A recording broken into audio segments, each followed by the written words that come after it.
All right, guys, welcome to episode 4 of the podcast. We're here today with the founders of ABeatHappening, LuvJonez Music, and Sembla Beats.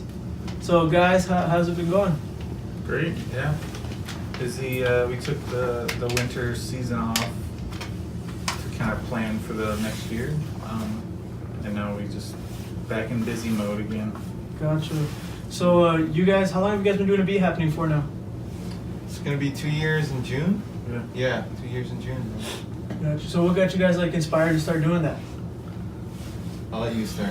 I mean, it's a lot of stuff. Knowing that, because I've been making beats for forever, and constantly meeting people that make beats, and knowing that at that time there was only maybe one venue that would even consider letting you play if you only made beats. Gotcha. And when I met Sembla, we both were coming at it from two different directions. Like, he was talking about wanting to do something like that, and I also made beats, and so we were we just started to build off of that, and just the idea that there were so many people that we knew in the community that made stuff, and no one had a place to showcase it. Right. So it was let's see if we can figure out a way to do that. For sure. Yeah, for me, so I'm from LA, Mm-hmm. and I come from the punk hardcore scene and stuff, and where people if there's nothing happening in your town, you do it yourself, and you start a label, and you do all that stuff. And so I came here, and people were doing things, but I was also frustrated by that I wasn't seeing what I wanted to see. Gotcha. You know what I mean? Yeah. So, which was all ages, not at a bar, where there's a barrier between the audience. You played, there's no barrier between the audience, right? It's intimate, it's inclusive, women are welcome, LGBTQIA, all that stuff. Mm-hmm. It was that, and also so it's frustration. And also being inspired by other people who are also doing stuff in town. It's not like we're the only ones doing stuff in town, but Thirsty City, Right. YGB, Deep Underground, and also as a person of color in white ass Portland, another frustration, right? Right. So I want to do something that would highlight, the people I knew they were there, For sure. You know what I mean? I did research. He told me about Dead Brains, and so we looked. He had a website at that point. And Yeah. we were and he played our first show, Dead Brains. Yeah. Yeah. We're and it was intentional. All right, cool. Brown kid from East Portland, sweet. Right. And he was 17, 18 at the time or something. So it's those two things, frustration and inspired by other people. So. Right. So you guys, you kind of started your own label. Am I mistaken? Yeah. Yeah. You guys signed Avi Sinclair? Well, we released his first album, but we didn't it's it's not really a traditional label in that sense where we're signing people. Mm-hmm. We're not Def Jam or anything. Gotcha. Not yet. It's more or less it's we're helping local artists kind of who have played and who support the scene, Mm-hmm. kind of helping them brand their work, and kind of organize their music. They might have an album's worth of stuff, but no one's ever asked them to put out an album, or they weren't even thinking about it. Mm-hmm. So it's kind of catching people and hearing those conversations and being let's see if we can help them, kind of push them a little bit and get them Gotcha. out there, without creating some kind of obligation to record 10 albums or chain them to us necessarily. It was more Right. let's help promote you. So a We partnership. can sign a basically. contract in blood. Yeah. Blood brother, just cut your hand. Yeah. Yeah. No, but that's awesome, man. I didn't think it was I thought it was more of a traditional label in that sense, but no, that's super cool. You guys are helping people get their stuff out, organize themselves, empowering them. That's awesome. Yeah. Yeah, so we tell them again, it's born for me. It's born out of frustration because we meet people who are talented, and it's they're putting stuff on Bandcamp, right? And that's cool. Mm-hmm. But there's not like this like it's a label, you Gotcha. know? Yeah. It gives it some how do you put it, like people get hyped, like yeah. And I think it just helps house everything in one place. So if somebody came to the show and they saw them perform and they try to find them, and one of the issues is that a lot of people have different handles for social media. Yeah. So they'll be named like, you know, say their name is like, I don't know, Beatmaster 3000 on Instagram. Yeah. Oh, wait, Their let me get that stage right. name is like Glitter Sprinkles or whatever Yeah, it is. yeah, It's yeah. like everything's different. So if somebody goes to look for them, they can never find them. Right. So in a way, we were like, let's house anybody who's interested under a beat happening, so that if somebody will find their work, at least they'll find this to kind of get started, Right. because they're already familiar with them having played the show. Gotcha. So it's more like an index of people that have already done work with you guys and Yeah. just kind of helping them concentrate all their work. That's awesome. Yeah. Yeah, because I actually had trouble with that recently because I'll be working with people and then you'll tag them or even just them, they'll change their name. Yeah. So then you'll click on their thing and the page will be gone, like Yeah. 404. You know? And they won't say anything. Right. They just delete it, and you're like, well, we did do this, but now I don't know what it is. yeah, and hopefully it'll be a document, you know? Like even if it's not like it goes worldwide or whatever, like Mhm.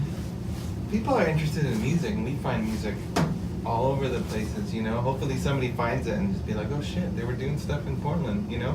For sure. And then just label us, Thirsty City, whoever else doing stuff, so. Yeah. So do you guys find it like pretty awesome now? At least you feel like I feel like at least you could. There's a bunch of different beat shows going on in the city now. Yeah. Are you guys like? Would you guys say you started off that chain reaction, or how would you say it played out? Because like honestly, I didn't know that was a thing before I heard of you guys, and actually heard of you guys through Dead Brains because he, obviously played your show before. Yeah, it's funny. We talk about this all the time because we started our show so Thirsty City has been a long running show. I want to say 5 years or so. Mhm. Yeah. Shout out to Northern Draw, so Northern Draw does Thirsty City monthly. Yeah. This beat event, rap event, and then he does Thirsty City Records. Oh, okay. Yeah. But he's been doing that forever, and we both played those shows before. I mean, not before we met each other, but I mean, we both had played that show, so that was like one way to get on, to discover other people in town. But then, But do we take credit? no. I don't know. Yeah. So we talk about this a lot. Yeah. And you can't measure it. Like we Yeah. don't know. Right. Right? Right. Because we're like, one way to measure is money, but we're not about money. Right. But then we see like people doing other stuff, and we're like, do we? Not that we take credit for it. Like, is it a part of it? Yeah. You know, we don't know. Right. We'd like to. I would like to think yes, but I can't really say that. Yeah. Like, we'd have to ask them. Yeah. At this point. Because I know we could, I guess. some people do credit us as like having attended our events. They met other people who then Right. they started their own show, and sometimes people ask us advice on how to start a show. But it's hard to say that we we kind of like help connect people, but we don't like push them to go do these shows. Gotcha. But I think out of kind of building that community and wanting to play more stuff, people have been seeking out that model of like free all ages type of Mhm. venues and kind of spaces for them to play, because they see the community that shows up for that, Right. Yeah. and it's more inviting than like saying we're throwing a party at a bar that they can't get into, or or something like that. for sure. Yeah. I think because we do it at a record store and we showed that it could be done at a record store. Mhm. I hope that people are like, oh, I can do that too. Like, it doesn't seem hard because it's like, I just gotta ask somebody if they'll let me use their space, Yeah. Because then just be consistent about it. Yeah. So Yeah, I think another confusing thing is that we promote all these shows too. So like we don't just kind of isolate it to our events, but we promote our friends and all the other events that happen in town. And I think Right. sometimes the cross reference of that is that people think we're hosting all these shows. That's what I thought. Because Yeah, I I see you mean, guys post it and I'm like, oh, they yeah. had like a hand in this or something. Yeah, I mean, but sometimes we do. Yeah. But most of the time, we're just supporting our friends. Yeah. Sure. But I feel like it makes it look like we're like the beat making mafia. Like we have events all over the city, which is, but it's great to kind of see that many events happening that it could even be confusing. You know? Right. Because it was for the longest time, it was like one or two things you could go to. So it's cool to see it kind of spawn all these other things. Yeah, so let's clarify. Sketchy Beats, not us, Okay. but awesome.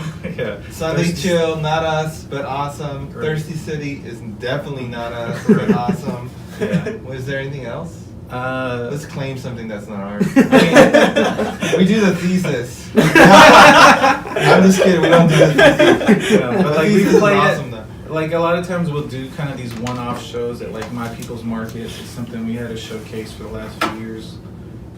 But because we promote our table within that event, Mhm. certainly no one thinks that we are My People's Market, but I think some people don't know what our level of involvement is. either. Right. So, yeah.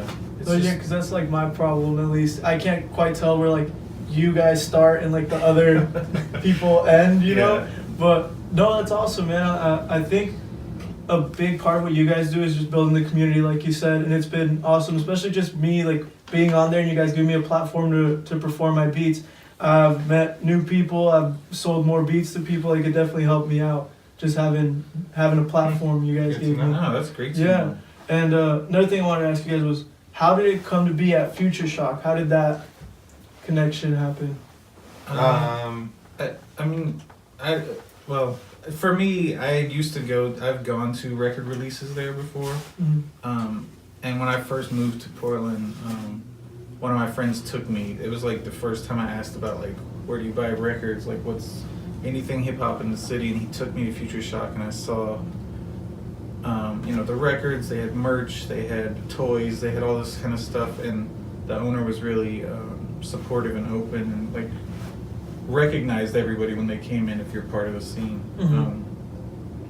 So I think I went when I was trying to figure out whether to do this a beat happening.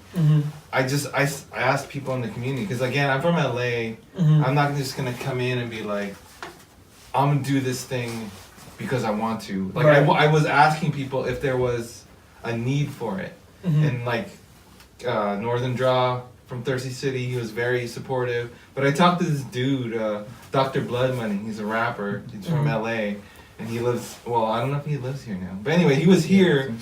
And he was like, you should hit up, because I was like explaining to him, I don't want it at a bar, I don't want it, and he's like, talk to Tim at Future Shock.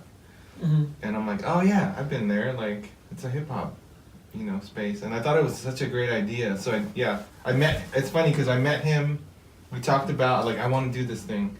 And then he lived down the street from a Future Shock. I'm like, I'm going there right now. And he's like, we can make a website. I'm like, I work at Squarespace. I'm like, oh shit.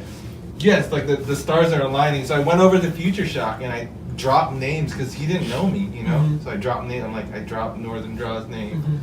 I said Dr. Bloodnam. He's like, oh yeah, because that's how Tim talks. He's like, all right. Yeah. Even when he's excited, he's super. Seems Still like he's half asleep. Yeah. And he said, sure, let's try it. So we booked 2 months, and then I think he stopped being skeptical of us because he didn't know us. He didn't know what our angle was, but we just want to support the community. I mean, that and get drugs, you know what I'm saying? And it was funny, and like even with the first bill, like we were intentional with kind of as a thank you to Northern Draw for what he would do, what he was already doing. We had him play the first show. We had Dead Brains, who I knew because I know Karma Rivera, and I knew that he had produced beats for her. Lisa Vasquez, we both. That's one of the few like female, women. I had seen her perform all over beat town, makers. so we definitely. And then who was the fourth one? Who was the fourth one? Wow, they're gonna be mad. yeah. Who's the fourth one? So, I don't Northern Draw, remember. Yeah, Dead Lisa, Brains, Dead Lisa. Brains, and was there a fourth one? There was a fourth Was one. Skippy DJ? Yeah. I don't know. We gotta Wow, look at our sorry, archives. fourth person.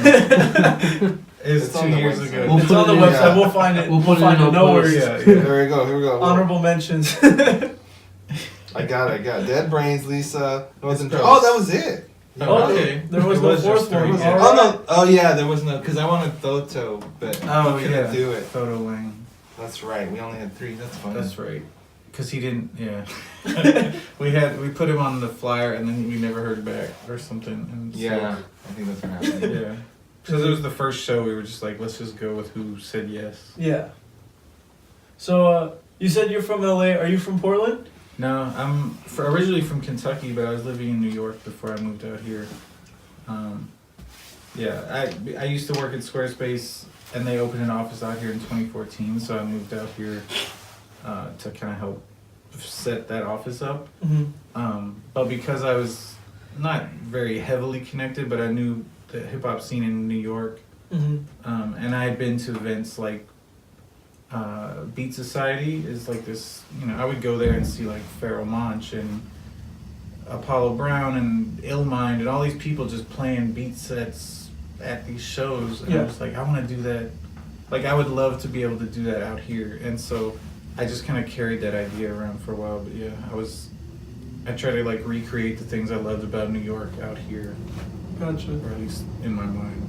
So like you guys both come from very established cities hip hop wise. So was that easier or more difficult in terms of you guys kind of putting your footprint on like the Portland scene? Just because you guys already have seen more than I guess what Portland had to offer at that point. Yeah. I think it took me a while before I felt like I wanted to like try to get any kind of footprint here. Like Mhm.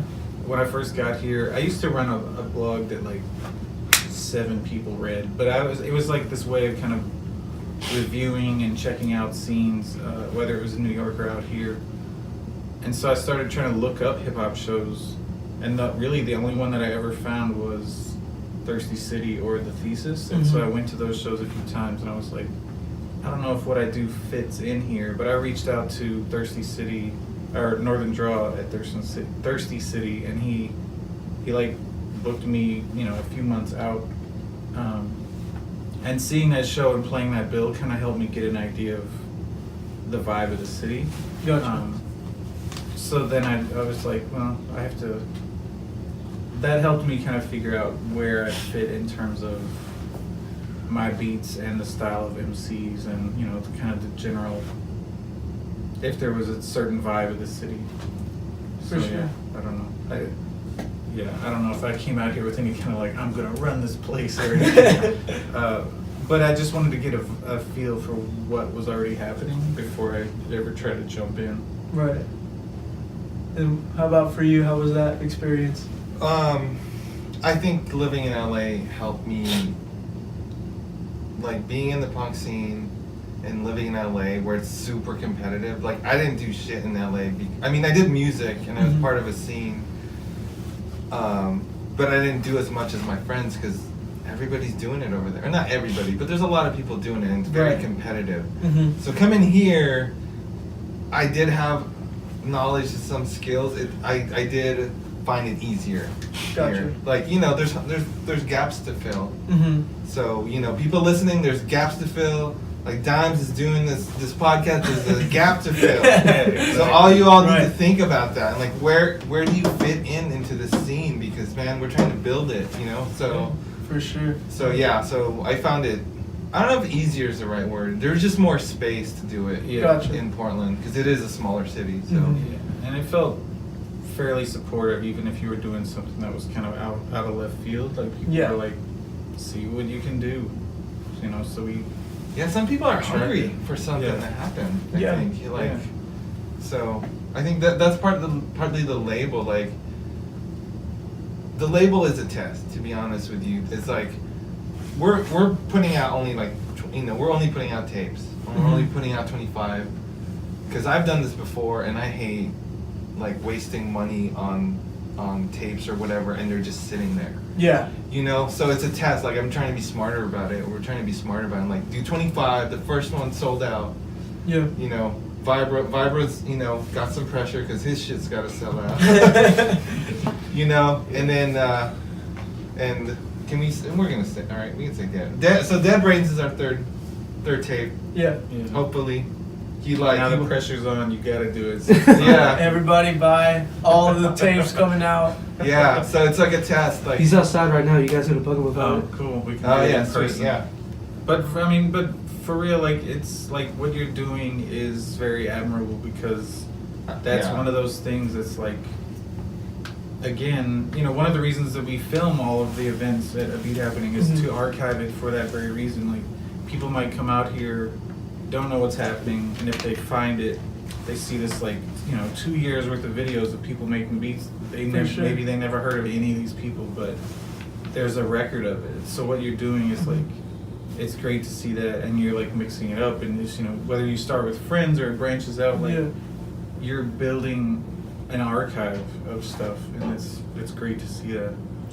I have a cool story where we go into Tim who owns Future Shock. We went to his shop one day, and he was telling us, like, some Japanese guy was there. He's a tourist. He was, you know, looking at record stores. That's normal, right? But he goes up to the counter, and he sees the mural in the back. He's like, oh, this is gonna sound racist, I'm sorry. But he, in a Japanese accent, he was like, you know, oh, a beat happening. Like this, you know, a beat happening. He didn't speak much English, but he said a beat happening. And Tim was like, whoa, some dude from Japan was like watching the videos and visiting Portland. He was like, went to the record store. Yeah. Oh, that's awesome, man. That's great. That's like motivation. That's always like what I find, like, when you find out more people are like tuning in than you expect, is always like a huge motivator. Yeah. That's one of the great things about the YouTube clips, is that you can go through and see, like, some of them have hundreds of views, you know, and who knows whether they have fans or just people stumbled upon it. But people who've played the shows say they go back, like Anthony from Quartet Skateboards says he watches them. He'll just put it on and hit play and let it just kind of scroll through all the time. I'm like, that's great. That's exactly what I want. More people should do that. Right.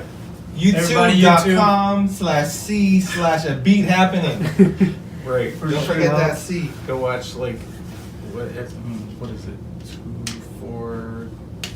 What? I don't know. There's many, like, 50 plus videos of. We're almost at 20 50. Yeah. You gotta watch them all, people. Watch them all. Because you're gonna have a really tough time finding one bad beat in that mix. Yeah. No, that's fun. So, props for doing what you're doing too. Yeah, definitely. And when I don't know how I figured it out. How did I figure it out? I emailed him as soon as I found out about it, actually, because I was like, oh shoot, these guys are doing a podcast, or this guy's doing a podcast. So I was like, sweet, yeah. Right. Well, it's funny because I don't know if you were the one filming it, but we went to. Is it No Cap? What is it? Oh, no, it's the Laneways. Yeah. So we stopped by there once because we were curious, like, what is happening out here, and like that dark room full of people. But it was like somebody's filming this. It was me filming, but okay. yeah. I mean, we got some footage. It wasn't the best. I got a little too fucked up. Yeah, so, it looked like but that. I'm sure somebody in Laneways has the footage of me acting a fool with the camera. But that's most of the things. It was just like, it looked chaotic, but it was like somebody thought to record all this. Yeah. Well, it's like, I'd been making music for like 4 or 5 years, and then last year I decided I wanted to take a break just to like kind of like get my, like, put my toes in the water, kind of see what was out there. So I got a camera. I shot a couple music videos for people within the tours. I shot one I'm actually working on another one with Glow Bands. He was last guest on the podcast. Shout out Glow Bands. Crazy, killing shit. And then I was like, well, I'm not really working on any of my own projects as of right now. So Tabor had actually just dropped his project, and I was like, well, what can I do to help Tabor, you know, kind of get the word out there? And I was like, well, I got it, podcast. So sat down, talked to Tabor, and then I was like, well, why not keep this going and kind of like it's a great way to meet people, a great way, I feel like, to let people know I'm listening to your stuff and I like fuck with it. Yeah. And that's actually why I wanted to have you guys on here, because I'm like, dude, like people are doing this like the best right now, at least from my perspective. No, Are like that. you guys, at least just in terms of like really building that network and that community of artists in the city. And yeah, so like what was your guys', I guess, like roots with music? Like how did that come to be for you guys? I mean, for me, I used to DJ for a hip hop group or rap group. They were Wu-Tang? Was it Wu-Tang? No, it was a bilingual crew. We used to call Lucha Libre, and then it was Break Bread. They were half Spanish, half English. Mhm. But we used to tour the Midwest, like Minneapolis, Chicago, Milwaukee. And so, like, most of the time when I was DJing, I was always like playing records that I was like, man, I want to remix this, or I want to make my own version of this. Mm-hmm. And one of the MCs in the group, who also made all the beats, just showed me one day how to make beats on an MPC, and I just got hooked after that. Yeah. Like, I was always, I mean, they were pathetic beats in the beginning, like as expected, but I just kept with it, and sometimes outlasted the people that showed me how to do stuff. For sure. And it just got easier and easier, and I got more productive at it, and so it just got to be something that I didn't want to stop doing. Mhm. So I still, I mean, every day making new stuff. So it just got planted in me early because of that, and then just been rocking with it ever since. Dude, that doo-wopper beat, Yeah. that one like fucked my shit up. Like I was just on the max coming home, and that thing came on. I was like, damn, like this one, like I don't know why that one just like kind of like blew me out of the water. Man. No, I knew it meant something because that was like you were like one of the first people to comment on that. It was like, cool. It's just like an experiment. I'll hear something and want to mess with it. And yeah, I just throw those little graphics together and stuff like that. Sure. Yeah, no, I appreciate that. Sorry. I was gonna look up your beat. What was the question? How did I with Yeah. music Yeah, like and all that? because you stuff? come from the punk scene, so Yeah. how did you come into like the Here. beats and making all that? You know, that's Yeah. kind of like a big contrast, I guess. Yeah. So my friend called me a lifer because like I think music will always be a part of my life, but I'm getting older. So for me, I got here, and you know I was checking out the experimental like Portland scene, but it was so boring. It was so boring and like, yeah, it was so uninteresting. And I started looking around like in Portland, like, what's interesting out here, you know? And I ended up at a Thirsty City show, and I was like, oh snap! Like people are doing interesting beats, and like, and then I looked into it more, and probably this guy showed me more stuff. Like, I think I didn't want to, again, being brown in Portland, I was like, I don't want to be in the white scene. It's super boring. Like, it was fine. It was fine back in LA. Right. Because it's like, it was so diverse. Like, there was a bunch of brown, black kids, white kids in the scene, and it was fine. Like, you know, it's not perfect, but it's fine. And you can be brown and not feel weird being in the punk scene or whatever scene, experimental scene. And yeah, when I got here, it was just like, this is boring. That's again from frustration. And so I got here and I found that, and yeah, so yeah, I'm not a huge hip hop head. I think people like Yeah, I assumed you were. I'm not gonna lie. yeah, well, I mean that's fair assumption. Yeah. Yeah, like I learned a lot from. It's fun. It's fun though being around all these people because they're like, we'll be at the record store and they'll be playing stuff and like these nerdy ass hip hop heads will just like talk about all kinds of shit. Yeah. But anyway, yeah, I mean yeah, I'm not a huge hip hop head. I'm just a music guy, and so hip hop is just another like thing in my part of my taste. Yeah. But moving to Portland has really enhanced that. But that's partly because I'm like, you know, the community that I was trying to be in was just so boring and alienating, and I found this, and I was like, and I want to support it, you know. So. And that's something we encourage too. I think, I mean, like the bulk of what we do is hip hop, but a lot of people just do experimental stuff, and some Right. people do electronics, some people do jazz type stuff, and we encourage all of that. It's just like, you know, the bulk of people who sit at home and make beats are hip hop producers, but Right. there's a few like house and dubstep people that approach us too. So it's like, you know, people are always making stuff, but I just find like the beat community leans heavy on hip hop, so it works for that.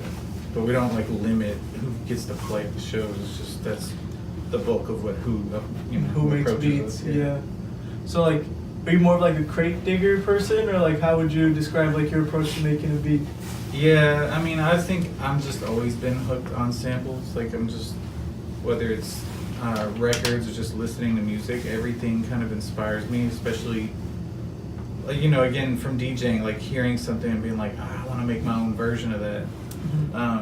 But I also, I guess the challenge of that is that I do licensing as well, so those beats can't have samples in them.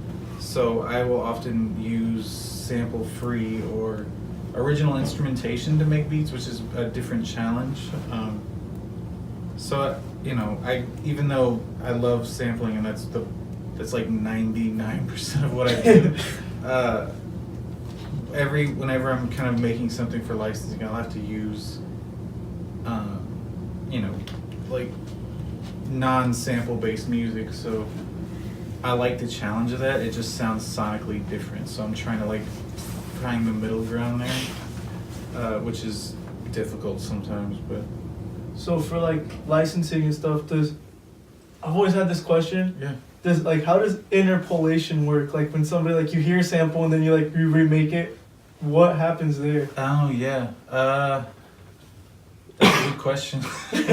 Like technically it's not the sample, but I mean, Yeah, it if is, it's like, too much like it, I feel like they can still pinch you for that.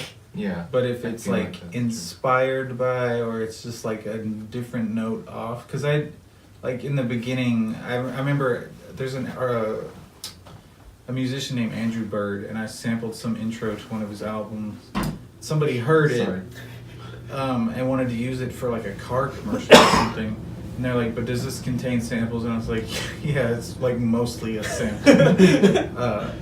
But I had one of my friends replay it, and then it didn't feel the same, and so they changed their mind on it. Yeah. Which is They went to fine. Andrew Bird. Yeah, they probably could have. I mean, all I did was kind of add drums to it. But it was something like that where I was like, oh, maybe if I replay it, and it just kind of lost, like it wasn't the same, and it was pretty obvious, but you know, it's not like they got in trouble for that. I think we were like, well, it contains a sample, let's avoid it. Right. But yeah, anything that I do now is like less inspired by other stuff, even though they'll supply you reference material sometimes. It's usually like, I have a friend that plays guitar and he can just kind of riff and make stuff, or I'll just mash on a keyboard until something sounds usable, and kind of go with that. But I try to avoid, you know, interpolated Yeah. beats and stuff like that. Gotcha. How about for you, man? How do you go about making beats? Or When I do, I'm on a break, like you, man. Because beat happening takes a lot out of me. But yeah, I've been, how old am I now? I'm like gonna be 39. I've been into records since I was 16, so a long time. And I love record stores and I love records. So yeah, I just find like weird records, you know, yeah. and just I feel like, yeah, coming from a different side of the music thing where I used to play guitar and like you come up with songs that way. I knew about hip hop and how they sampled and stuff and thought it was amazing, but like it's just fun, like getting records and like just screwing with them. So yeah, that's how I approach it. And even just like a little drum piece and just building off of it, adding synths to it. Yeah, a lot of, not so much now, but yeah, like grabbing records. And then I try to also just recycle records because I feel like that's a good creative exercise. Like instead of going out to the record store and buying 10 records, like look at your stack and what can you do with these 10 records you already have. So I do that. I recycle a lot. Gotcha. See what I can do. So like squeeze the extra juice Yeah. out of them. Yeah. So how do you feel then? Like I guess at least hip hop now, or at least most of the mainstream artists like XXX Tentacion and stuff like that, like they're trying to use a lot of like rock heavy samples. How do you feel about that? For me, I have no idea what you're talking about. I don't listen to like I am so much on my tip like. Gosh. No, So I gotta my check bad, it out. I didn't mean to do that. Well, how do you all feel about that? Well, I don't know. I think it's cool because it's pushing the sound forward, at least sonically. You know, like hip hop is taking a whole like different direction. Like it's expanded, like where it was like this. Now it's like I feel like that maybe different direction people could take it, but at the same time, I feel like so many people. I heard trap is dead, dude. Somebody Like, said right, trap is yeah, dead. no, because that's what I'm saying. Like so many people are trying to go for the same sound now that Yeah. it's like you kind of have to branch out and like Right. make yourself. Because like even now people like boom bap beats, like they're starting to come back around. Right. You got people Yeah, like yeah. what's his name, Mick Jenkins. Oh, yeah, yeah. Like bodies every boom bap beat. Yeah. It's crazy. I really like his stuff. And like I'm kind of glad to see that come back. I want to see more of that come back. Like people grabbing like a beat machine and going yeah. at it, you know, like because at least I like learn on FL Studios, and for the most part I still use FL Studios, but you get like completely different feel and sound from an MPC. I feel like it's more human in a sense, I guess, if that makes sense, you know. Yeah, there's something about trap. It's always, or not just trap, but like pop. You know, the top 40 stuff. It's always been interesting to me to see that like, despite all the options that you have, people still rely on the same kind of 808 stuff Right. all the time, and like even the kind of same synth patterns. And I was just like, there are so many options. Like, why are we always like, you know, just kind of a simple kind of rhythm most of the time? And I'm like, But sometimes those like top 40, like there's periods of time in music where it's like Timbaland, where Yeah. he's like doing like, you know, it was like mainstream, but it was awesome. It was very musical, Right. you know? Well, all the stuff with Missy Elliott was like wild. Yeah, exactly. Like, and yeah, even I mean, Busta Rhymes used to do some of that too. Like, Oh, just yeah. be kind of so crazy stylistically that you were like, Yeah, Neptune's I would was never some make cool this stuff. beat, but he sounds good over it. You know, so stuff like that. So it's wild to see that, like, you know, that kind of rise in popularity and start to fall off too, because it took like 10 years, but people are finally like, let's try to mix it up again. Right. Yeah, which is good. So what's next for you guys then? Like, as far as the Beat Happening goes, just keep going that. But with the, I guess the creative partnerships you guys are starting to do with artists in the form of a label, like what do you guys see coming forward from that or coming from that? Is it like dreams? I want to be Def Jam. Man. You want to be Def Jam? Nah. But it would be cool to kind of help Portland get, like, plant a flag for music. Like, it's really known as a music city. Mhm. And there have been like hip hop things. I mean, there still are hip hop things here, but I Yeah. feel like helping elevate the entire scene by doing this work consistently. I mean, that's a goal for me. I don't like. Yeah, I think so. I mean, that's what I dream about, right? Like, just not even like, it's not a money thing. It's like our homie Omari Jazz, like, Mhm. he's super talented and he feels like somebody who could like branch out, you know, like represent Portland and like tour, Mhm. you know, and then because I want that for him, because then he'll point back to us, you know, Right. and point back to Portland. Mhm. I mean, I think Portland is known as an indie rock, right, punk rock Yeah. scene. Like, that's probably doing fine. But yeah, that's my hope with all this stuff is that people just notice, you know, like people outside of Portland notice, because there's stuff happening here, you know, For sure. like in every city. It's just that I don't think people are, like, the media is not highlighting. Like Portland Mercury. There's a scene happening. You guys are ignoring it. Willamette Week, you guys are ignoring it, man. Yeah. And it's in your own backyard, so It's- you know. It's funny to me too because like in the time that we've been doing these beat maker showcases and things have started to branch out, the genre of like lo-fi and chill hip hop stuff has started. I mean, it's definitely exploded in popularity. Yeah. But it's funny because so many of the artists here make that type of music that Right. now it fits into this kind of global popular brand of hip hop that was kind of unexpected. So it's funny to see that like there are artists in Oregon that have millions of plays, or 100,000 plays on lo-fi stuff that you may not know them on the street, but they're like popular online.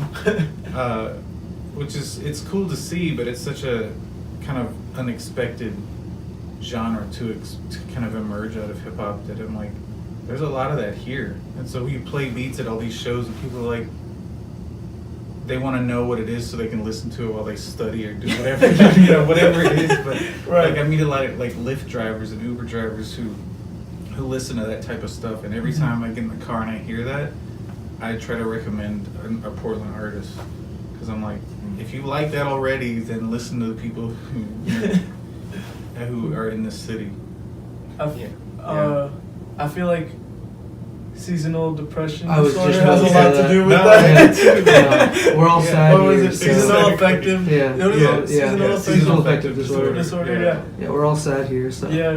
So I feel Yeah, like it's that's all- what makes people want to make lo-fi beats here. Right, but That's funny. it's Rainy funny, day but it's type like beat.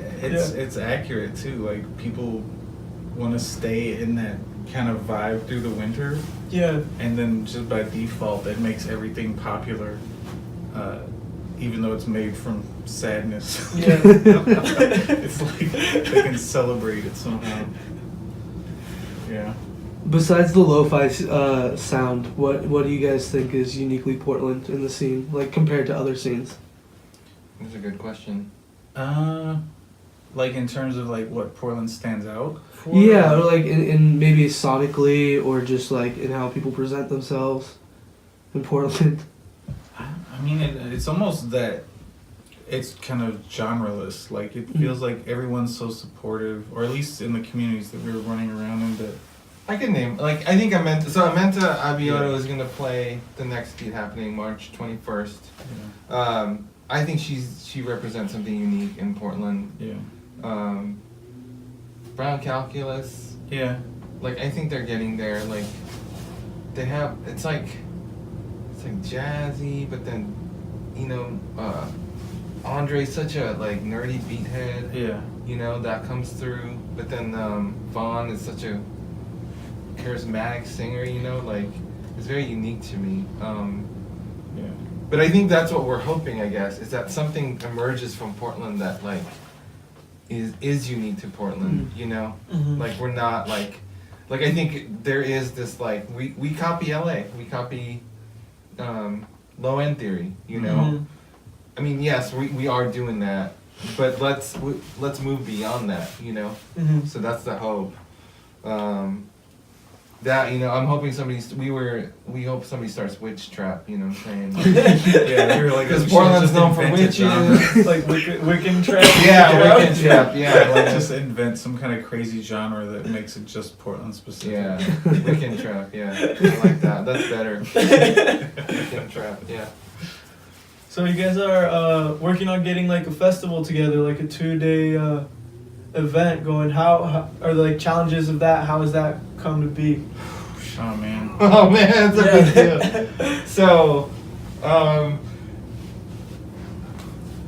think I mean, part of it, it's inspired by a lot of stuff.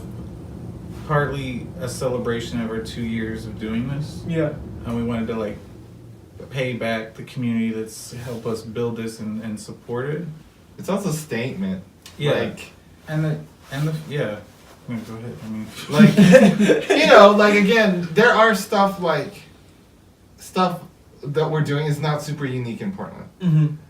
However, we're pulling weirdos that normally won't play stuff like that.